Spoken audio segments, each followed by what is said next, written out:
আপনারা দেখুন, বাংলার ঐতিহ্য। আগে বাংলার প্রত্যেকটা ঘরে ঘরে ছিল এই কুয়োর পানি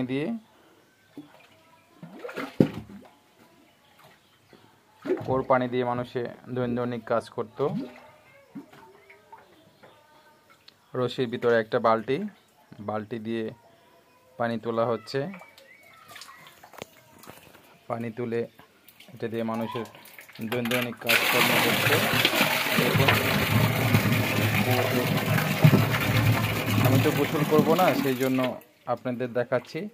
এই বালতিটা ছেড়ে দিলাম, এই পানির নিচে চলে যাবে, আবারও পানি উঠানো যাবে। এই হচ্ছে কুয়োটা।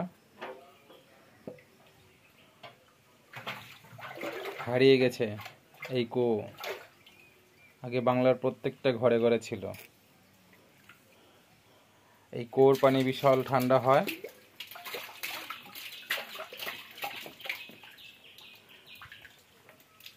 এটাতে যদি আপনি হঠাৎ করে গোসল করেন তাহলে হয়তো আপনার ঠান্ডা লেগে যেতে পারে। দেখুন, পানি